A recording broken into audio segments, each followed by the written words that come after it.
Hello student, स्वागत है आपका इस चैनल एडू हैबिट्स में। मेरा नाम है श्वेता और आज हम पढ़ने जा रहे हैं हिस्ट्री क्लास 8 का chapter when people rebel.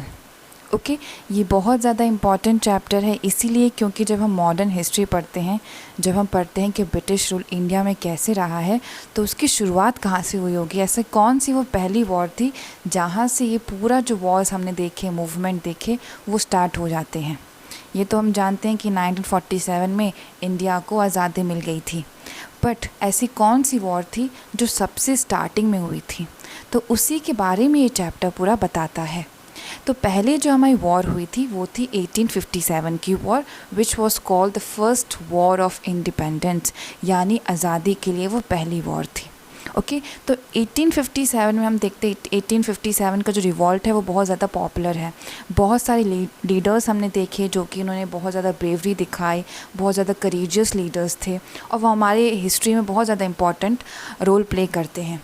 Okay, तो जो पहला रीज़न, पहले हम देखते हैं कौन कौन से रीज़न्स थे कि 1857 में ब्रिटिश के ख़िलाफ़ जो भी इंडियन सिपॉयज़ होते हैं वॉर करते हैं। ओके, तो पहला रीज़न देखें तो वो था सोशल फैक्टर्स, है ना, सोशल कॉजेज़, यानी रेशियल डिस्क्रिमिनेशन।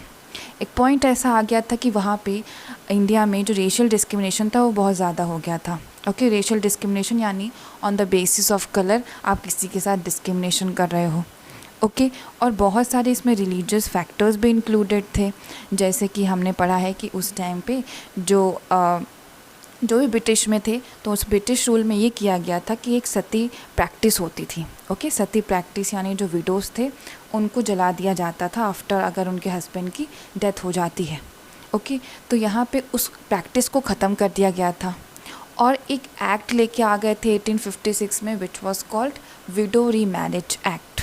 ओके, अब ये सब जब चीज़ें हो रही थी तो बहुत सारे जो लीडर्स थे, बहुत सारे जो सिटीजन्स थे, उनको ये लगता था कि लाइक उनके जो कस्टम्स हैं, उनके जो ट्रेडिशंस हैं, उनके जो रिलीजन्स हैं, रिलीजियस सेंटिमेंट्स हैं, वो सब हर्ट हो रहे थे इस चीज़ से। ओके, और फिर उन्होंने कुछ चीज़ें और की थी, जैसे कि आप देखो कि सोशल कॉजेज़ में कि उन्होंने जो इंग्लिश लैंग्वेज था उसको बहुत ज़्यादा प्रमोट करा था। ओके, हर जगह पे इंग्लिश को मैंडेटरी कर रहे थे कि इंग्लिश होना बहुत ज़रूरी है। वो अपनी ही नेटिव लैंग्वेज को और भी ज़्यादा एक्सपेंड करते जा रहे थे। तीसरी चीज़ उन्होंने क्या की थी कि क्रिश्चियन मिशनरी उस टाइम पे बहुत ज़्यादा एक्टिव हो चुके थे। क्रिश्चियन मिशनरी मतलब वहाँ पे हिंदू जो लोग थे उनका कन्वर्जन किया जाता था, और अगर कोई हिंदू कन्वर्ट हो जाता था, अगर वो क्रिश्चियन धर्म को अपना लेता था, तो 1850 में एक और लॉ पास किया गया था। उस लॉ में ये बोला गया था कि अगर आप अपने धर्म को बदल के क्रिश्चियनिटी में कन्वर्ट हो जाते हैं तो आपको अपने एंसेस्टर्स की लैंड मिल जाएगी और लैंड के सारे राइट्स आपके ही होंगे। ओके, तो इन सब कुछ चीज़ों की वजह से जो भी हिंदूज़ और मुस्लिम जो सेंटिमेंट्स थे वो बहुत ज़्यादा हर्ट हो रहे थे। ओके, वो उनको ये लग रहा था कि इन लोगों ने हमारे जो कस्टम्स हैं, रिलीजियस है, ट्रेडिशन है, इन सबको ये डिस्ट्रॉय कर देंगे। ओके, पहला रीज़न तो ये था। अब दूसरा रीज़न क्या था ब्रिटिशर्स के अगेंस्ट, जो कि था पॉलिटिकल कॉसेस, यानी बहुत सारे जो नवाब्स थे, जो किंग्स थे, उनके बहुत सारे जो टेरिटरीज थी वो ले चुके थे जो ब्रिटिशर्स थे। सब्सिडियरी अलायंस यानी उन्होंने अपनी मिलिट्री, ब्रिटिशर्स ने अपनी मिलिट्री को वहाँ पे रख दिया था और उनकी मिलिट्री पावर, जो भी किंग या नवाब की मिलिट्री पावर थी, उसको ख़त्म कर दिया था। इसी प्रकार से उन्होंने अवध में अपना एनेक्शन पूरी तरीके से कर लिया था, पूरा कंट्रोल ब्रिटिशर्स ने ले लिया था। तो इस चीज़ से जो भी नवाब्स थे, जो भी किंग्स थे, वो बहुत ज़्यादा डिसअपॉइंटेड थे और वो चाहते थे कि हम सब एक साथ आके इन ब्रिटिशर्स को इस देश से निकालें।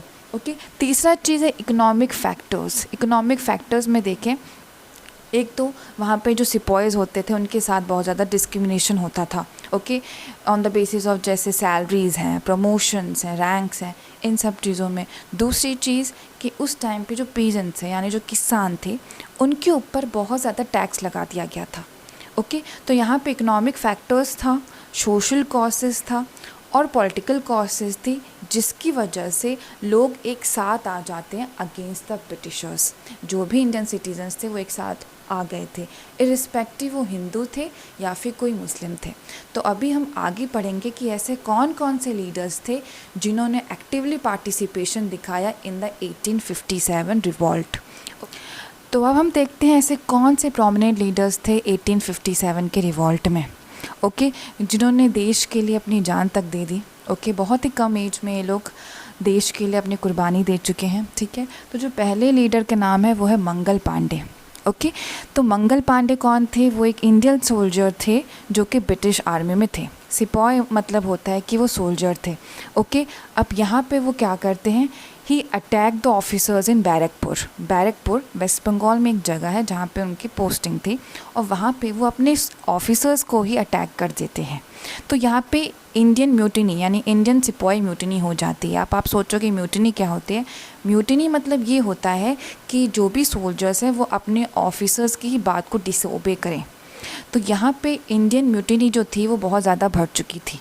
ओके, क्योंकि यहाँ पे अपने ऑफिसर्स के खिलाफ ही वो रेबलनेस दिखाने लगे। अब ऐसा क्यों होता है कि वो अपने ऑफिसर्स को ही अटैक करते हैं, अपने ऑफिसर्स के लिए ही रेबलनेस दिखाते हैं? यहाँ पे एक्चुअली 1857 में ही एक एनफील्ड गन ब्रिटिशर्स लेके आते हैं। उस गन का नाम होता है एनफील्ड गन। ओके, अब इस गन में एक कार्ट्रिज होती है। कार्ट्रिज यानी जिसको आपको माउथ से टेक ऑफ करना पड़ता है और फिर आप लोड करके उसको चला सकते हैं। अब ये रूमर्स फैलाए जाते हैं कि जो कार्ट्रिज है, कार्ट्रिज में जो ग्रीजिंग हुई है, it was done by the fat of cows and pigs, है ना। तो यहाँ पे अगर आप देखोगे कोई गन को, एनफील्ड गन, तो जो कार्ट्रिज होती थी पहले उसको बाहर निकाला जाता था अपने माउथ से। अब वो तो fat of cows and pig से बना हुआ है, और जो भी हमारे इंडियन सोल्जर्स हैं वो इसको कंज्यूम या इसको लोड नहीं कर सकते हैं, because this was against the religious sentiments.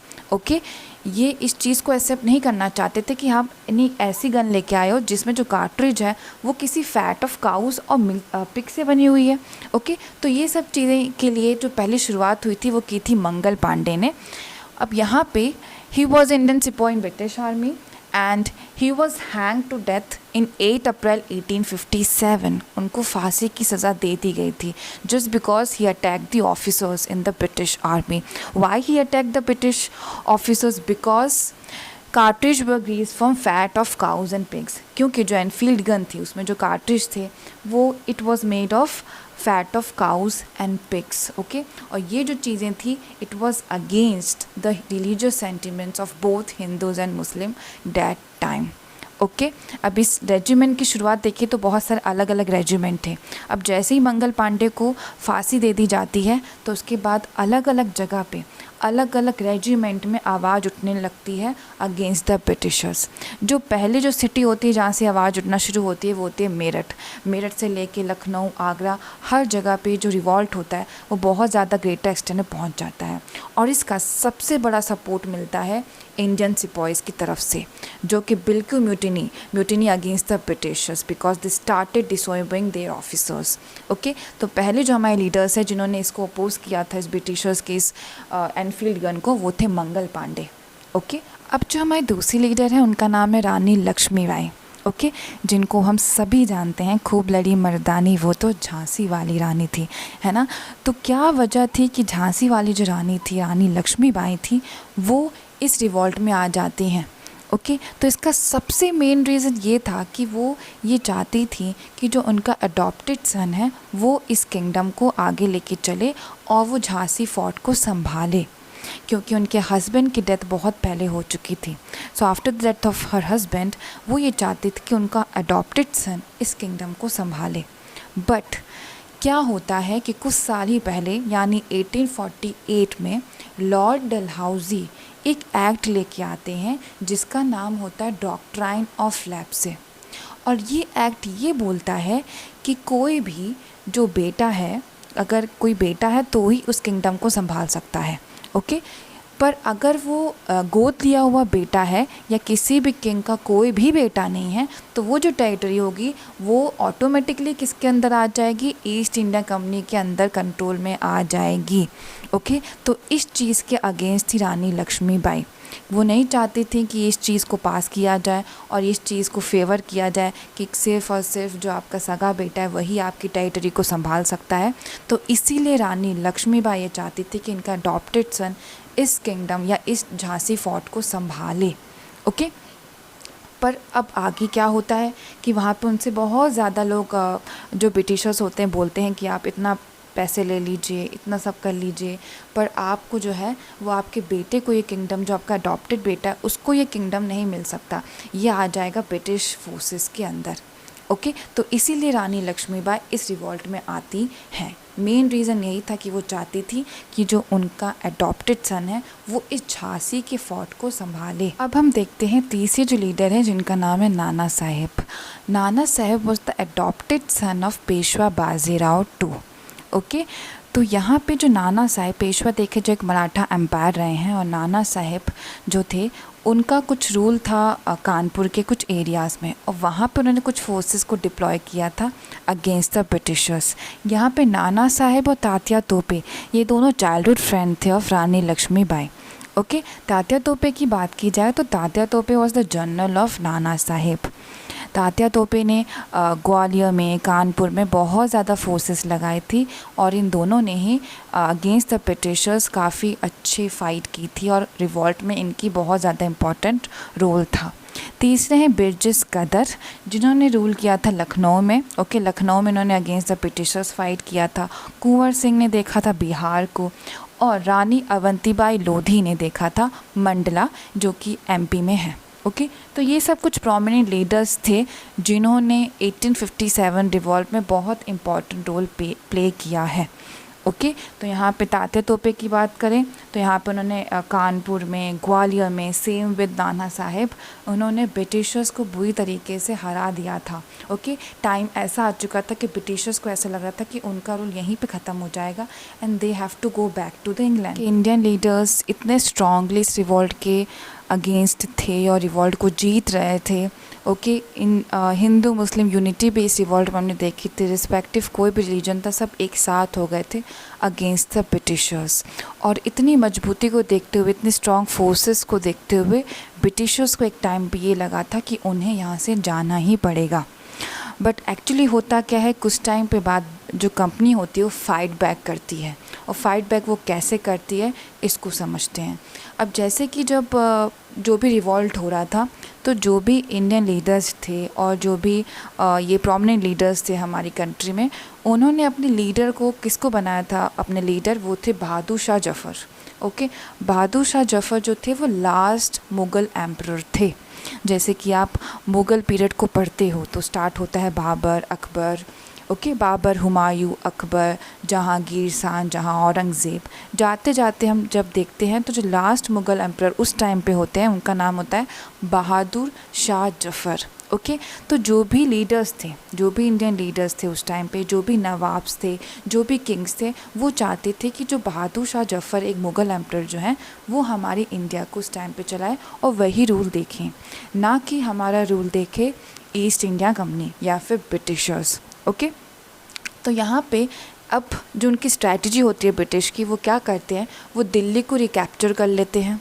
Okay, और बहादुर शाह जफ़र को भेज देते हैं वो जेल में। ओके, अब वो जेल में उनको प्रिजनमेंट की सज़ा दे दी जाती है। ओके, फिर उसके बाद उनकी वाइफ यानी जीनत महल को भी रंगून जेल में बंद कर दिया जाता है। रंगून जो है वो म्यांमार में प्रेजेंटली है। ओके, तो यहाँ पे ही and his wife Zeenat Mahal in Rangoon died in 1862। 1862 में बहादुर शाह जफ़र, जो कि उस टाइम पे लीडर बताए जा रहे थे 1857 की रिवॉल्ट के, कि जो सबका सपोर्ट उनको मिल रहा था कि हाँ यही हमारे लीडर होने चाहिए, ब्रिटिशर्स की जगह यही हमें रूल करने चाहिए, उन्हीं को है वो सज़ा मिल जाती है। ओके, उनकी जो मौत होती है वो जेल में ही हो जाती है इन 1862। ओके, फिर आते हैं लेकिन लखनऊ में भी, जैसे लखनऊ में हमने देखा कि जो नाना साहेब थे, ओके, उनका बहुत ज़्यादा स्ट्रॉन्ग फोर्सेस थे, वहाँ पे लखनऊ को भी कैप्चर कर लिया जाता है इन मार्च 1858। ओके, लखनऊ जो है वो ब्रिटिश कंट्रोल के अंदर आ जाता है। ओके, फिर तीसरा है रानी लक्ष्मीबाई जो थी, जो झांसी फोर्ट में थी। She was also defeated and killed in June 1858। एक साल बाद ही वो शहीद हो जाती हैं। जो भी ब्रिटिश फोर्सेस होती हैं वो उनसे नहीं सस्टेन कर पाते, बिकॉज कोई कितना ही सस्टेन कर पाए, क्योंकि उनकी जो अमाउंट था उस टाइम पे बहुत ज़्यादा हो चुका था। ओके, तो रानी लक्ष्मीबाई 1858 में देश के लिए शहीद हो जाती हैं। फिर जो हैं तात्या तोपे, जो कि जनरल थे नाना साहेब के, he was also captured and killed इन 1859। तो यहाँ पे जो भी हमारे लीडर्स थे, वैसे रानी अवंतीबाई लोधी जो कि मंडला रीजन में थी, उनको भी कैप्चर किया जाता है। वो हार जाती है उनको मार दिया जाता है। ओके, वो भी देश के लिए शहीद हो जाती हैं उस टाइम पे। तो ये जो भी लीडर्स थे उन्होंने लास्ट मूवमेंट तक फ़ाइट की, बट यहाँ पे कंपनी की जो स्ट्रैटेजी चल रही थी कि हमें सबको जेल में डाल देना है, और वो बहुत ज़्यादा वायलेंट हो चुके थे, और इसी वजह से जो हमारी ये जो रिवॉल्ट हुआ इसके बहुत ज़्यादा गुड इफ़ेक्ट्स भी थे, और कुछ फेलियर भी हो गया, क्योंकि अगर हम कुछ और अच्छे लीडर्स को हमने बनाया होता है, कोई हमारा कोई स्ट्रॉन्ग लीडर होता जिसको रिप्रेजेंट किया जाता, तो हो सकता है रिवॉल्ट और भी ज़्यादा सक्सेसफुल हो पाता। बिकॉज़ इतना स्ट्रॉन्ग लीडर, इतना ज़्यादा स्ट्रॉन्ग अपोजिशन मिल नहीं पाया, और जो रिवॉल्ट था वो बहुत टाइम तक नहीं चल पाया। यही एक रीज़न था कि जो रिवॉल्ट है वो इतना सक्सेसफुल नहीं हो पाया। ओके, जो कि और भी हो सकता था। तो हम देखते हैं कि जैसे 1857 का जो रिवॉल्ट है वो हो जाता है, सब कुछ कैप्चर किया जाता है, लोगों को मार दिया जाता है, जो भी लीडर्स थे वो शहीद हो जाते हैं देश के लिए। बट आगे अब कौन सी पॉलिसीज़ हैं वो ईस्ट इंडिया कंपनी और ब्रिटिशर्स लेके आते हैं। यहाँ पे ब्रिटिशर्स एक एक्ट को पास करते हैं, which was government of India act 1858। उसमें बहुत सारी चीज़ें ये लेके आते हैं। तो पहली चीज़ ये क्या करते हैं, तो यहाँ पे Britisher passed new act 1858 transfer the powers from East India Company to the British crown. East India Company के पास जो भी पावर्स थी उसको ट्रांसफ़र कर दिया गया टू द ब्रिटिश क्राउन।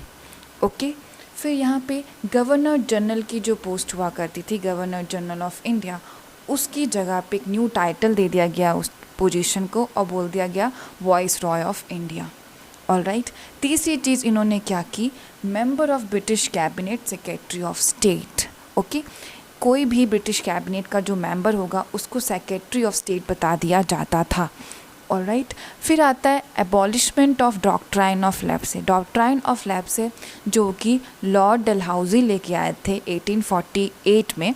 उसमें जैसे कि हमने पढ़ा था कि कोई भी जो बेटा है वो अपने पिताजी के किंगडम को चला सकता है, वो न्यू मेल हेयर बन सकता है of the kingdom. Alright, but यहाँ पे ये बोला गया था कि वो सगा बेटा होना चाहिए। अगर बेटा नहीं है या तो अडॉप्टेड सन है, तो वो जो किंगडम है वो किसके पास चली जाती थी, ईस्ट इंडिया कंपनी के पास चली जाती थी। बट यहाँ पे इस लॉ में बोला गया कि इसको हटा दिया जाएगा। ओके, अब कोई भी हो, चाहे वो अडॉप्टेड सन हो, बेटा ना भी हो, तो भी इस किंगडम को कोई चाहे तो उसको चला सकता है। उस एक्ट को ही, उस लॉ को ही एबॉलिश कर दिया गया इन 1858। ऑलराइट, फिर यहाँ पे आते हैं Indian soldier reduce, European soldier increase. Army में जो इंडियन सोल्जर्स होते थे उनकी रिक्रूटमेंट कर दी कम, ठीक है, उनकी जो भी रिक्रूटमेंट होती थी वो बहुत कम हो गई, और यूरोपियन सोल्जर्स की जो भर्ती होती थी वो बहुत ज़्यादा बढ़ गई। तो उस टाइम पे आर्मी में क्या हो रहा था, जो भी इंडियन सोल्जर्स थे वो बहुत कम हो गए थे, और यूरोपियन सोल्जर्स जो थे उनकी तादाद अच्छी खासी बढ़ गई थी। ओके, फिर यहाँ पे land and property of Muslims confiscated. जो भी लैंड एंड प्रॉपर्टीज़ थी मुस्लिम्स की उसको कन्फेस्टिकेट कर लिया गया। ओके, क्योंकि वो ये मानते थे कि मुस्लिम्स का बहुत ज़्यादा रोल था in the revolt, in the rebellion. तो वो इस चीज़ कह सकते हो कि एक हेट्रेड या हॉस्टिलिटी की भावना से उन्होंने जो भी मुस्लिम्स की लैंड थी, प्रॉपर्टीज़ को, उसको कन्फेस्टिकेट कर दिया गया। ओके, फिर प्रोटेक्ट लैंडलॉर्ड्स एंड ज़मींदार्स, और फिर वो बोलते हैं कि जो भी लैंडलॉर्ड्स हैं, ज़मींदार्स हैं, उनको हम प्रोटेक्ट करके रखेंगे। ओके, उनकी लैंड्स एकदम सेफ़ रहेगी, उनके जो भी राइट्स ऑफ लैंड है वो सब कुछ प्रोटेक्ट रहेगा, उन्हें कोई भी डेंजर नहीं है।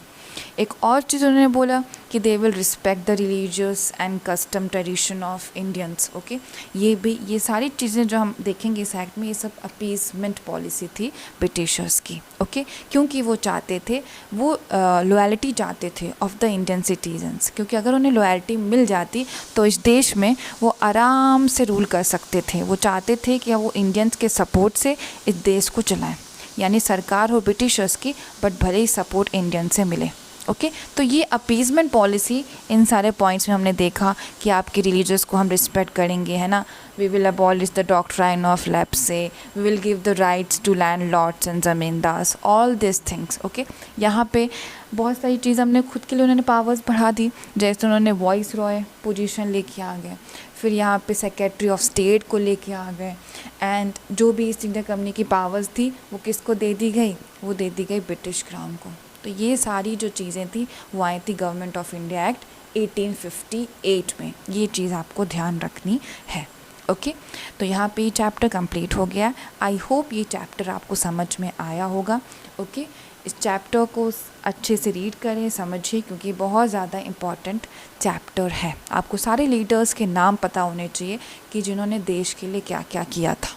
ऑलराइट, तो अब इस चैप्टर को यहीं समाप्त करते हैं। आई होप ये जो क्लास है, ये जो भी चीज़ है आपको समझ में आई होगी। और अगर आपको ये वीडियो अच्छा लगा, पसंद आया, समझ में आया, तो प्लीज़ इसको लाइक कीजिएगा, सब्सक्राइब कीजिएगा चैनल को प्लीज़, और इस वीडियो को शेयर कीजिएगा ज़्यादा से ज़्यादा लोगों को। ओके, मिलेंगे अब नेक्स्ट वीडियो में। ओके, तब तक के लिए थैंक यू।